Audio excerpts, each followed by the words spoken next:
안녕하세요. 귀로 듣는 역사 이야기 이기하는 흔적의 역사 98회입니다.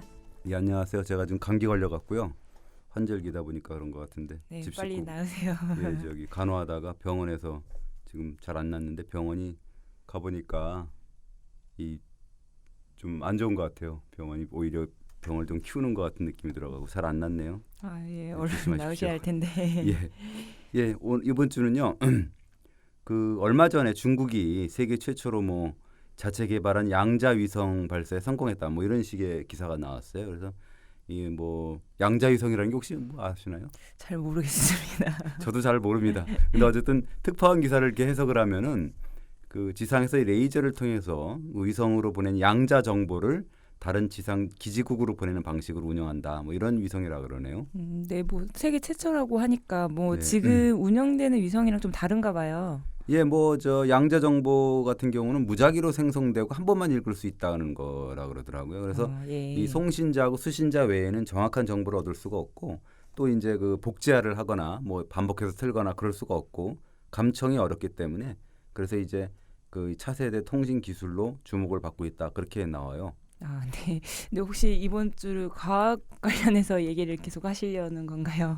예, 뭐 저도 골치 아픕니다. 과학 뭐 그냥 괜히 뜬금없이 과학 담당 논설위원도 맡아갖고 아, 그러시구나. 그래서 과학을 아주 지난번에 중력파도 쓰느라고 한 일주일 동안 고생을 공부를 많이 하고 그래서 쓰고 뭐 그랬는데 아주 골치 아픕니다. 그 있는 청취자마저 떨어져 나가니까 과학 얘기는 아니고 이 사실은 그 중국 쏘아올린 이 양자 위성 이름이 네. 그 모찌라고 했거든요. 아, 모츠라는 건 무슨 뜻이에요?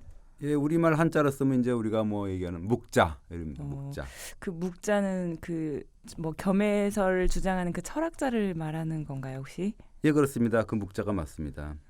근데 묵자는 사실 이제 저희가 철학가 뭐 이렇게 사상가 이렇게 알잖아요. 네. 근데 이게 과학 그 분야인 위성이랑 무슨 연관이 있는 걸까요?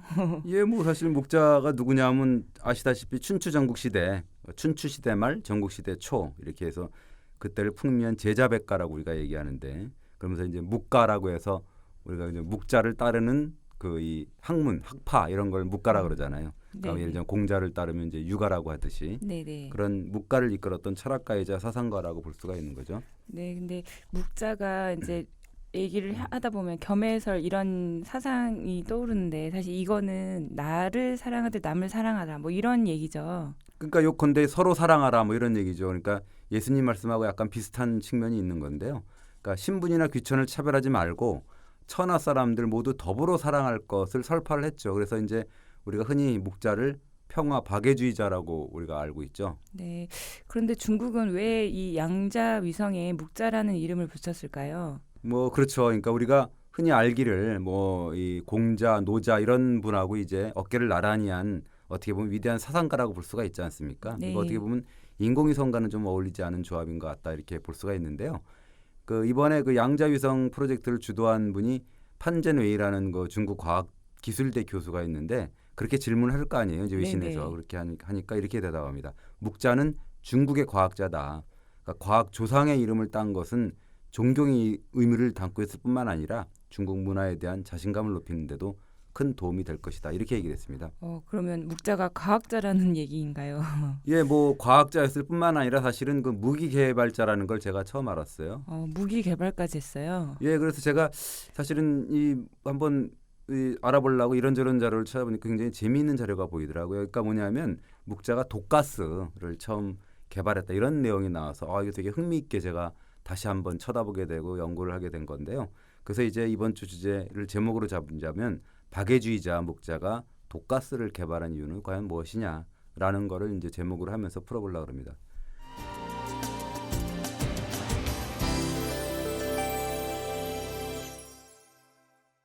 독가스 개발이라는 거를 묵자가 처음 했다 이런 학계에서 좀 인정받는 주장인가요? 예, 그 영국의 과학 사가라는데요. 로버트 템플 뭐 이런 분이 이제 이렇게 언급을 하는데 뭐라 그러냐면 1차 세계 대전에서 독일군이 겨자 등을 태운 독가스를 연합군한테 사용을 했다. 그렇지만 이 독가스를 사용한 화학전의 역사는 적어도 기원전 4세기까지 올라간다. 다름 아닌 철학자이자 사회개혁가였던 묵자를 창시자로 하는 묵가였다라고 하면서 이 묵자라는 책을 보면 포위된 적의 도시에 풀무로 독가스를 뿜어넘는 그런 내용이 기록돼 있다. 이것은 그 독일군의 참호용 겨자가스보다 한 2,300~400년 앞선 것이다.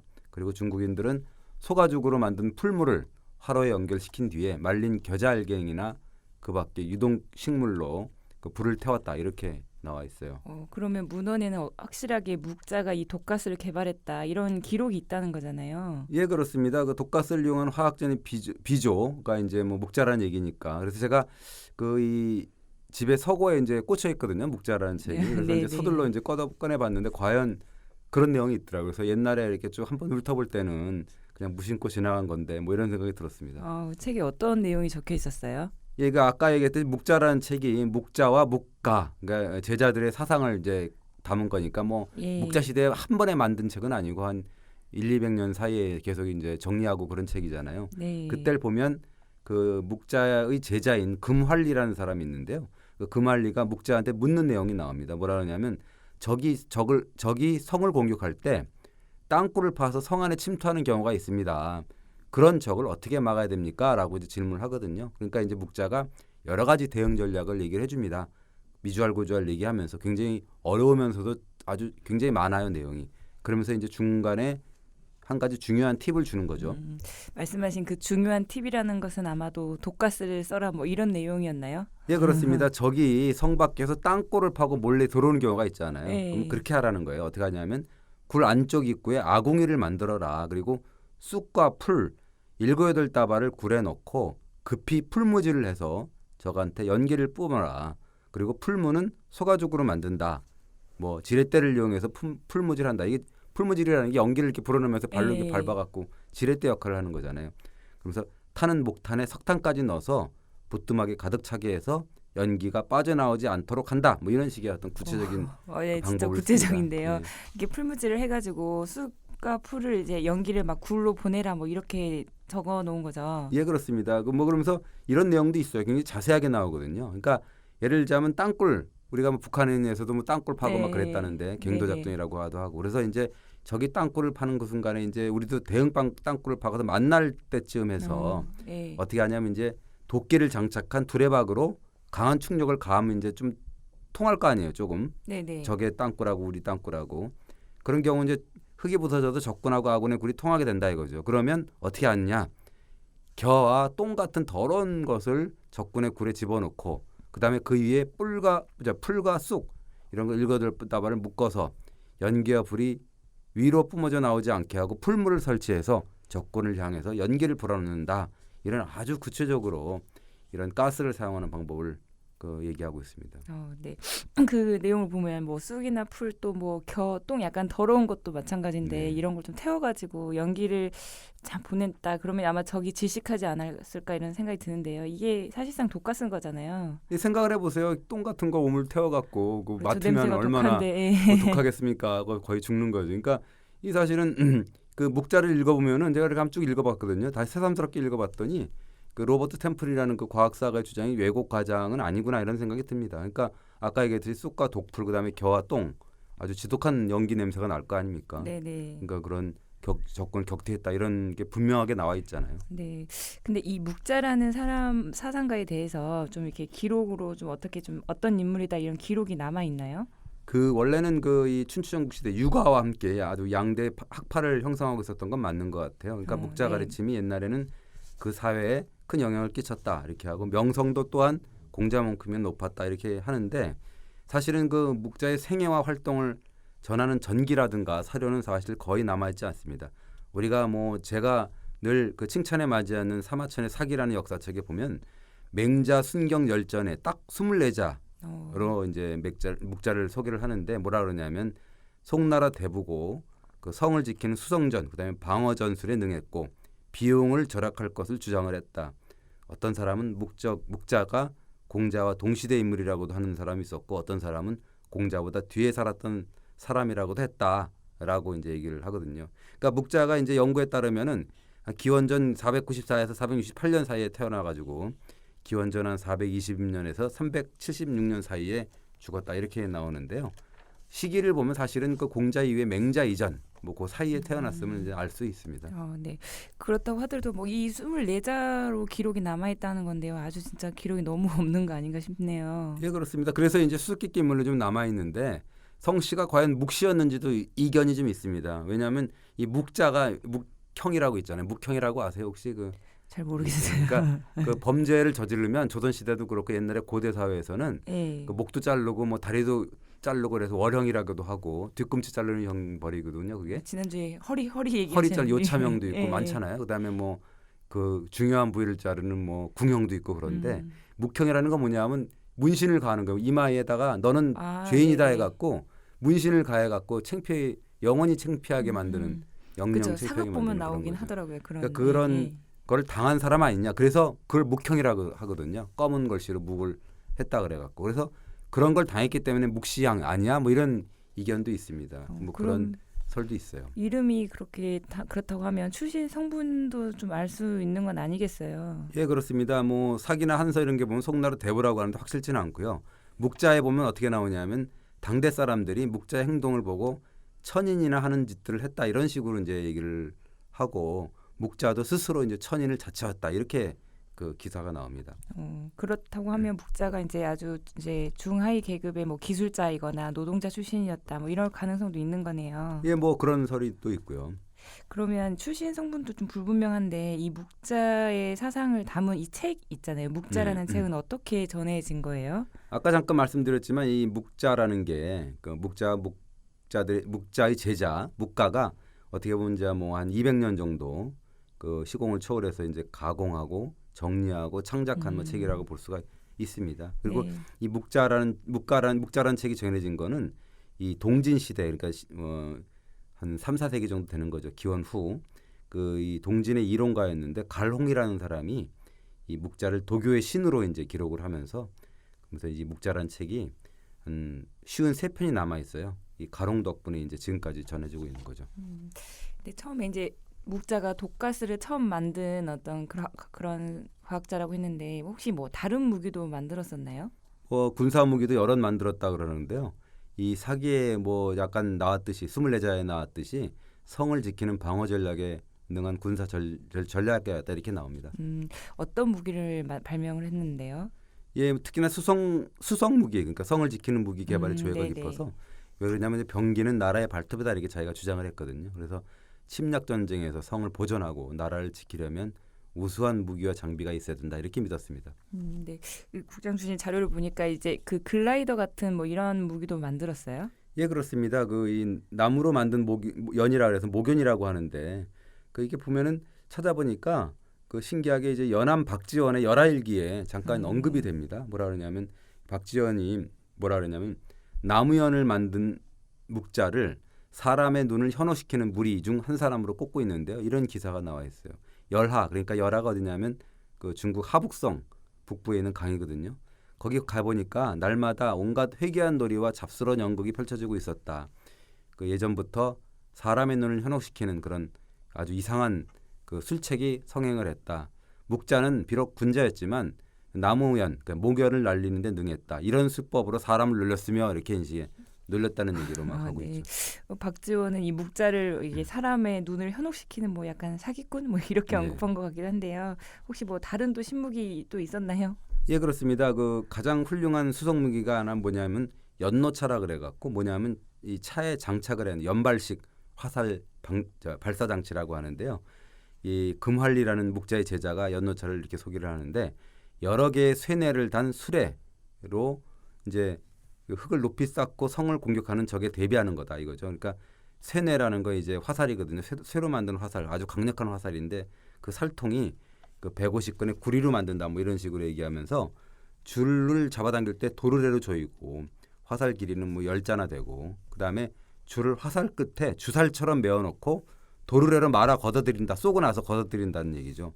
그러면서 이제 1인당 60개씩 배당을 하고 작은 화살은 수없이 쏜다 뭐 이런 식으로 하는 건데 하여튼 10명이 이 쇠뇌 수레를 조작해서 적을 막는다 이렇게 나와 있어요. 약간 복잡한 네. 무기인 것 같긴 한데요. 그럼 연노차는 이렇게 흙을 좀 높이 쌓고 적을 공격하는 이 적을 막으려고 이제 개발한 무기인 거죠. 예, 그 뭐 요컨대 이제 10명이 조종을 하고 한 번에 60개 화살을 발사할 수 있다. 뭐 이렇게 되는 거고. 뭐 하여튼 기계화를 시킨 거죠. 기계화 네네. 그 활을 쏘기라고 볼 수가 있습니다. 그리고 사정거리가 굉장히 멀었겠죠. 아무래도 이게 이 기계로 써니까. 그리고 설명하신 것 중에 이렇게 줄을 화살에 매달아서 한 번 쏜 화살을 다시 이렇게 돌려 회수했다 이런 설명이 나오는데 이건 어떤 걸 말하는 걸까요? 그러니까 이제 화살에 매단 줄을 도르래로 이제 회수한다는 얘기잖아요. 그러니까 이 화살이 적군에게 맞으면 뭐 그만이지만 안 맞으면 그건 네네. 낭비가 되잖아요. 그러니까 그거를 줄을 매달아 놨으니까 도르래로 막 돌려가지고 그래서 재활용한다는 거죠. 회수해 갖고. 요즘 시대 그 낚싯대처럼 네, 낚싯대 그렇습니다. 이렇게 막 감는 거랑 같은 원리인가요? 그렇습니다. 그 이 영국의 조셉 니덤이라는 중국 과학기술사에 정통한 사람이 있는데 릴 낚시라고 해갖고 막 돌리고 네. 뭐 그러는 거잖아요. 그래서 크랭크핸드라고 릴의 원형이 바로 묵자가 제작한 연노차에 있다 이렇게 뭐 얘기를 합니다. 그러니까 릴 발명의 원동력이 됐다. 뭐 묵자가 이렇게 이제 설명을 하는 거죠. 예, 그것도 진짜 대단하네요. 네. 근데 이제 묵자가 수중 초음파 탐지기 뭐 이런 거를 발명했다고요. 예, 그렇습니다. 이게 뭐 굉장히 좀 재밌더라고요. 뭐냐면 앵청이라고 이제 표현을 했습니다. 묵자의 그 책에 보면 다 기록이 되어 있는데 어떻게 보면 수중 초음파 탐지기라는 거죠. 어떤 무기인 거죠, 이게? 그 역시 이제 제자인 구말리라는 사람이 이렇게 물어봐요. 아까 얘기했듯이 땅굴 파고 이제 성 안에 침투하는 적군 어떻게 막느냐 이렇게 하니까 여러 얘기를 했다 그랬잖아요. 네네. 그 중에 또 하나인데 뭐냐면 이렇게 얘기를 하죠. 그러니까 밖에서 이제 이렇게 적이 들어오고 땅굴 파고 그러면 성벽이 이렇게 있고 이제 그 안에 이제 우리 아군이 있을 거 아닙니까? 네네. 그러니까 성벽 바로 밑에 5분마다 우물을 계속 파라는 거죠.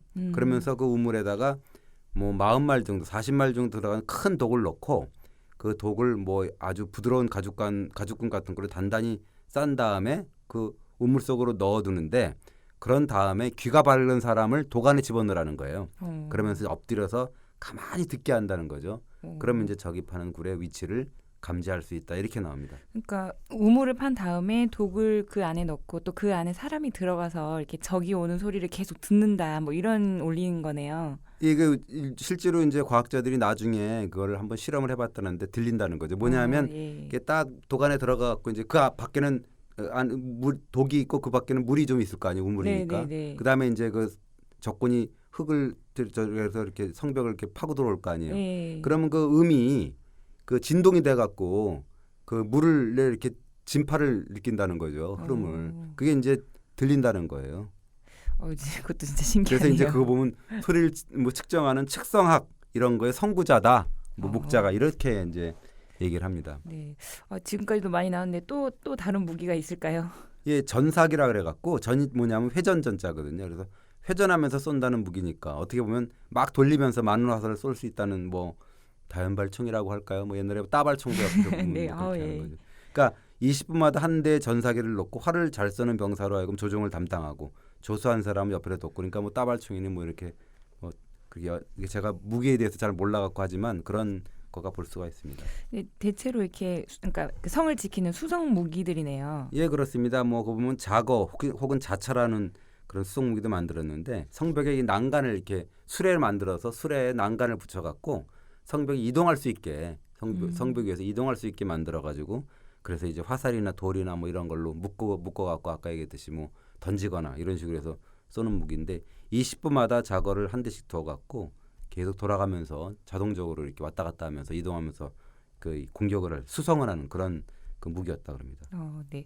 근데 묵자가 처음에 이제 과학자였다 이렇게 중국에서 얘기를 했잖아요. 네. 근데 그래서 인공위성 이름에도 묵자 이름을 넣은 건데요. 네, 근데 뭐 지금까지 무기 얘기를 좀 하셨는데 뭐 과학과 관련된 또 이야기가 있을까요? 아까 얘기했듯이 뭐 이 풀무할 때도 지렛대를 이 원리를 이용했다 그랬잖아요. 풀무 네. 이렇게 발로 이렇게 해갖고 뭐 공기를 집어넣고 막 그랬겠죠. 그러니까 이 무기 자체도 지렛대 원리를 쓴 무기가 많았는데 이 보면 거기 그 묵자에 보면 그거 나와요. 저는 뭐 사실은 이 굉장히 어려워 갖고 하는데 그렇게 표현이 나옵니다. 두레박의 수평 통나무에 중량을 가해도 어느 한쪽으로 쏠리지 않는 거는 나무의 맨 꼭대기 끝에 무거운 물건이 중량을 버틸 수 있기 때문이다라고 이제 표현을 하는데 돌이켜 보면 그게 이제 그 지렛대라의 원리라고 볼 수가 있는 거죠. 네, 그렇네요. 그러면 혹시 뭐 다른 과학 분야 그 무기 말고도 뭐 또 탁월한 능력을 좀 발휘했다고 할 수 있나요?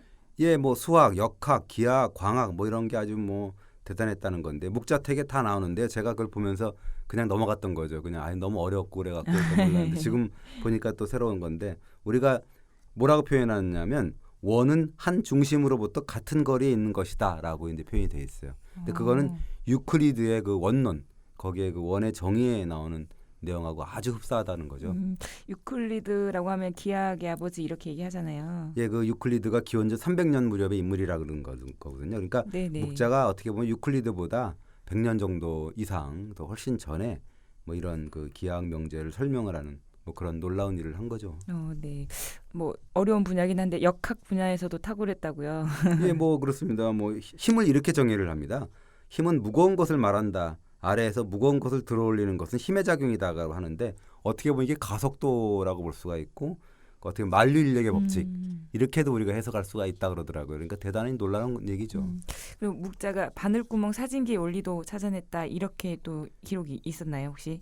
그 설명이 쭉 돼 있는데요. 그거 네. 뭐 여기서 읽으면 아무도 못 들을 것 같아요. 저뭐 블로그에 나오는데 그거 제가 봐도 사실 굉장히 쉽지는 않은 거긴 한데 이게 굉장히 근데 이것이 묵자가 찾아낸 가장 위대한 과학 이론이라고 하는데 이게 아리스토텔레스가 그리스 철학자잖아요. 그 네네. 바늘구멍 사진기의 원리를 발견한 게 이제 기원전 350년 정도 되는데 묵자는 한 뭐 아리스토텔레스보다 한 50년에서 100년 이상 앞서서 이제 바늘구멍 사진기 원리를 찾아낸 거죠.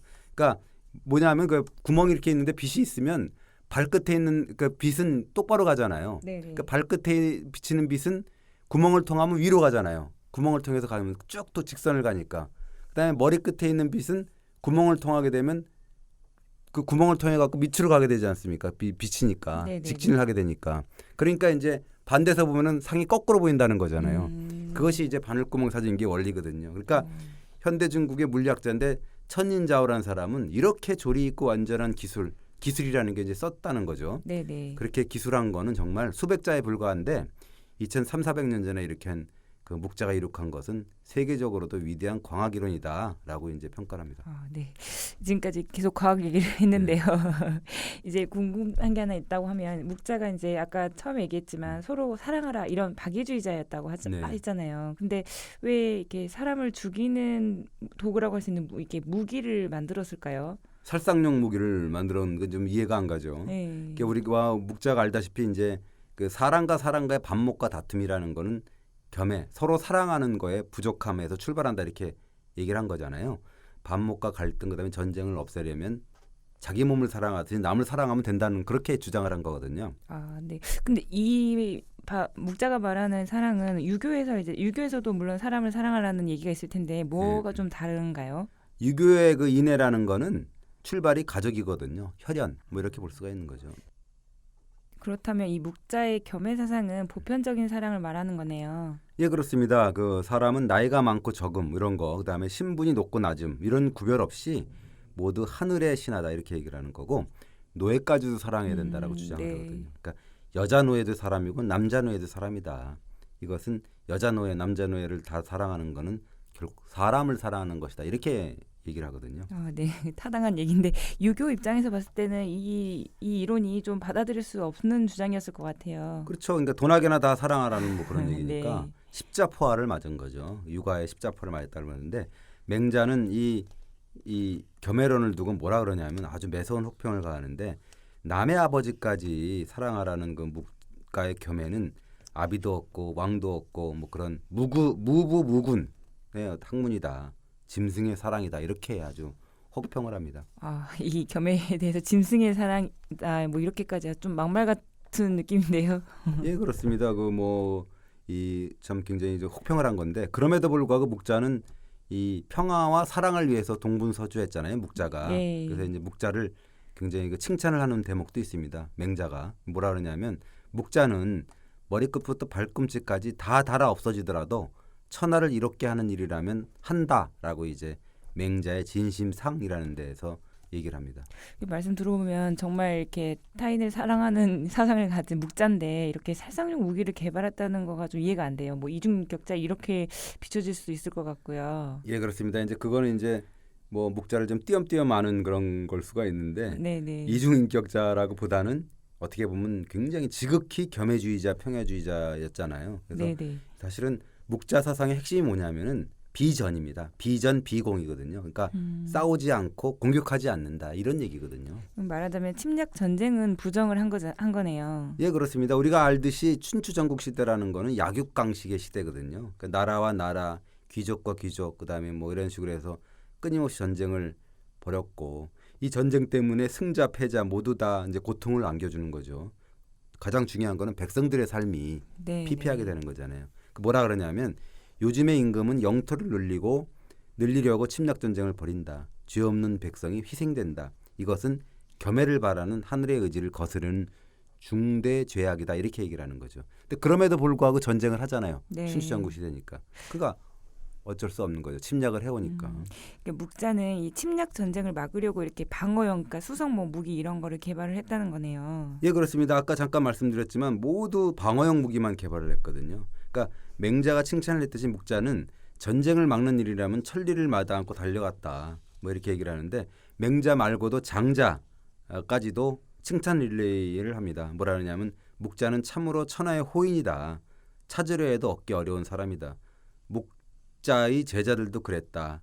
모두 거친 옷을 입고 남학신이나 집신을 싣고 밤낮을 쉬지 않고 분투하지 않으면 결코 묵자라는 사람을 닮을 수 없다라고 얘기를 했어요. 네, 근데 이제 전쟁을 막으려고 시뮬레이션 게임까지 했다. 이건 또 무슨 얘기인가요? 예, 그 사실은 그 당시에 그 춘추전국 시대 때 그 이 강대국이 몇 개가 있었는데 그 중에 이제 남방 쪽에 초나라가 있었거든요. 예. 그 강대국이 초나라인데 송나라 같은 경우는 좀 약소국이었습니다. 그러니까 강대국인 초나라가 신무기를 개발을 해서 약소국인 송나라를 침략한다라는 정보를 입수를 했어요. 이때 묵자가 이제 열흘 밤낮을 달려갔다는 거죠. 그래서 전쟁을 막았다라는 일화가 유명합니다. 네, 초나라는 어떤 신무기를 개발했었던 거죠?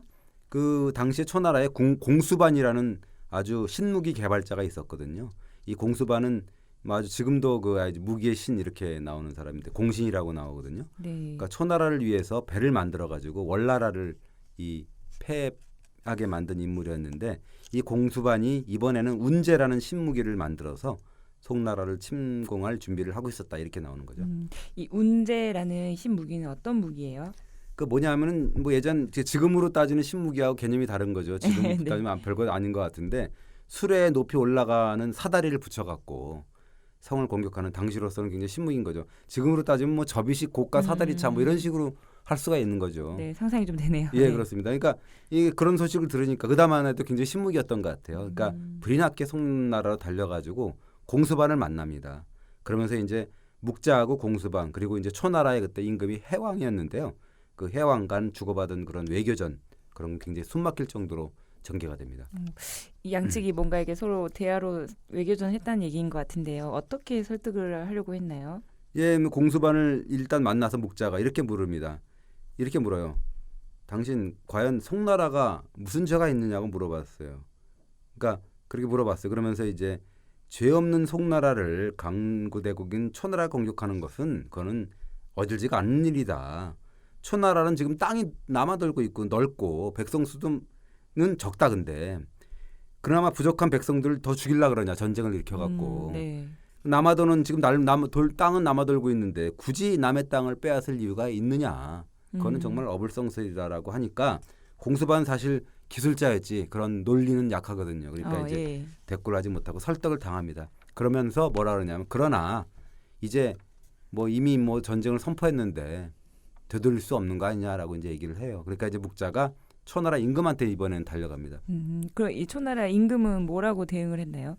예, 뭐 해왕이라 그랬죠 아까. 예. 근데 이제 다 듣고서 이렇게 얘기를 했다는 게 다 좋은 말인데 당신 말이 다 옳다. 그런데 이제 지금 공수반이 신무기를 만들었고 이 무기로 이제 한번 사용을 해서 송나라 한번 내가 빼앗아 보려고 그런다. 어쩔래? 라고 고집을 합니다. 그러니까 어떻게 보면 외교적 노력이 실패로 돌아가는 그런 순간이죠. 이 공수반과 초나라 해양은 이제 이 핑계 저 핑계 대면서 어쨌든 묵자를 이제 따돌리고 뭐 약간 시간을 계속 끌었던 거네요. 네, 그렇습니다. 이게 아주 굉장히 그 뭐 핑퐁 게임을 한 거죠. 네. 그러면서 이미 했는데 뭐 이렇게 한 거죠. 그러니까 묵자가 포기하지 않고 다시 공수반을 만나서 하나 제의를 합니다. 시뮬레이션 게임을 제안하죠. 그 지금으로 따지면. 어떤 게임이에요? 그러니까 허리띠를 끌어서 성의 모양을 만들고 나무 조각으로 성을 방어하는 장치를 설치를 했다는 거예요. 그러니까 지금 보면 전쟁 시뮬레이션을 해서 공수반하고 한번 맞선 거죠. 그래서 한번 쳐들어 보라고 얘기를 했다는 거예요. 그러니까 공수반이 오기가 생겨갖고 막 자기 나름대로 막 이것저것으로 성을 공격하는 기계가 만들어갖고 이제 공격을 했는데 번번이 묵자의 수비에 막혀서 실패를 했다는 거죠. 그리고 모든 기계를 다 써먹었는데 묵자의 수비를 뚫지 못했다 이렇게 나옵니다. 공수반이 결국 진 거네요.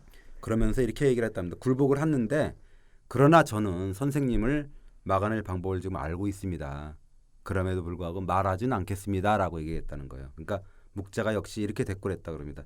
나도 당신이 나를 막아낼 방법을 알고 있는 걸 안다. 나도 말하지 않겠다라고 대답을 했다는 거죠. 이 내용을 보면 공수반이 묵자를 막아낼 방법을 알고 있다. 뭐 이런 얘기잖아요. 예, 이제 그런 말을 듣고 이제 초해왕이 그 도대체 지금 둘이 무슨 얘기를 하는 거냐라고 물어봤을 거 아니에요. 네. 그러니까 묵자가 이렇게 대답을 했답니다. 공수반의 말인즉슨 가장 그 결정적인 거는 저를 죽여야 된다는 거다. 네. 그러니까 묵자만 없으면 그냥 송나라를 위해서 구원할 사람이 없지 않느냐. 그러니까 묵자만 죽여버리면 끝나는 거 아니냐. 라는 그 말을 하는 거다. 그 나를 죽이고 공격하라. 뭐 이런 얘기를 차마 공수반이 못하고 그렇게 돌려서 얘기를 한 거다. 이렇게 얘기를 한 거죠. 그러니까 뭐 이 공수반 입장에는 하나의 방법은 전쟁을 이게 막아서고 있는 묵자를 죽인 다음에 송나라를 공격한다. 뭐 이런 얘기였겠네요. 예, 그렇습니다. 묵자만 죽이면 다 되는 줄 안다는 건데 묵자가 이렇게 얘기를 했다는 거죠. 그러나 저에게는 400명이 넘는 제자가 있다. 나를 죽여도 송나라를 정복할 수 없다. 이렇게 얘기하는 건데 마치 그 이순신 장군이 저에게는 내가 죽어도 400명의 제자가 있으니까 꿈도 꾸지 말라고 얘기를 했다는 거죠. 묵자가 나 한 명 죽여도 뭐 제자 400명이나 있으니까 헛된 망상을 버려라 뭐 이렇게 일침을 한 거네요. 예, 그렇습니다. 이제 그렇게 하니까 초나라 임금 해왕이 그래 그러면 뭐 침략하지 않을게라고 이제 약속을 했다는 거죠. 외교 승리죠. 이것이 이제 그 유명한 909거라는 그런 그 아주 이 성어가 있습니다. 그렇군요. 묵자가 지금 만약에 이 지금 시대에 태어났으면 뭐 전자 게임의 달인 정도는 됐겠는데요. 제가 전자 게임을 잘 몰라서 이걸 어떻게 표현하면 잘 모르겠지만 뭐 요새 뭐죠 이묘한 홍진호, 이묘한 뭐 테헤라니 황제라 그러나요? 뭐 잘 그 내용 잘 모르겠지만 어쨌든 이게 지금으로 따지면 이묘한하고 붙어도 뭐 상대가 되지 않을까 생각이 드는데 어떤지 모르겠습니다. 그러니까 어쨌든 이 묵자라는 사람은 계속 이제 이렇게 전쟁을 막으러 돌아다닙니다. 그래서 제나라도 강대국이거든요. 산동 지방에 있었던 아주 그 강대국인데 노나라는 또 약한 나라거든요. 그러니까 강대국이 약소국을 자꾸 공격하고 뭐 이랬을 때도 제나라 왕을 찾아가서 지금으로 따지면 뭐 미국을 찾아가서 뭐 오바마를 만나서 뭐 이라크 전쟁 뭐 예를 들자면 뭐 이런 걸 설득을 하고 중국도 마찬가지고 러시아도 마찬가지고 그런 식으로 돌아다니면서 이제 전쟁을 막아냈다는 거죠. 그리고 또 노나라가 또 약한 더 약한 정나라를 침략할 때도 마찬가지고 그래서 이제 노나라, 송나라, 제나라, 위나라, 초나라, 월나라 이런데 이제 필요한 것이면 어디든지 달려가서 백성들의 고통을 덜고자 했다. 이런 내용입니다. 네, 뭐 훌륭한 철학자이면서 아주 훌륭한 또 과학자였다 이렇게 느껴지는데요. 중국이 그 세계 최초로 만들었다는 양자 이상에 이렇게 묵자라는 이름을 붙인 거에 대해서 좀 이해가 될 것 같아요.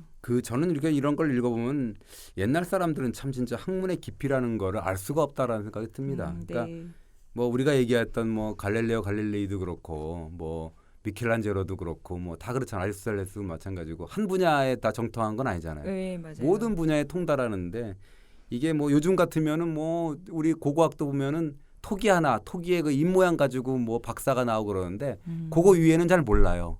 그러니까 얼마나 그 학문의 깊이라는 게 정말 깊이 넓지를 못하는 건지. 예를 들면 옛날에 박학다식한 사람 박사라 그랬는데 요즘 박사는 깊이만 좀 있지 넓고 이렇게 한 박사는 아닌 것 같아요. 그러니까 자기 분야에서 조금만 벗어나면 모르는 그런 상황에서 옛날에 보면은 옛날 사람들은 문사철에 한결같이 정통하고 과학까지 또 조예가 깊은 그런 사람들이잖아요. 그래서 어떻게 보면 묵자의 이런 공부를 하면서 보면 정말 대단하다라는 혀를 내둘 수밖에 없는 그런 겁니다. 그래서 책을 많이 읽어야 될 것 같다는 생각이 들면서 이번 주 마치겠습니다. 예, 감사합니다. 고맙습니다.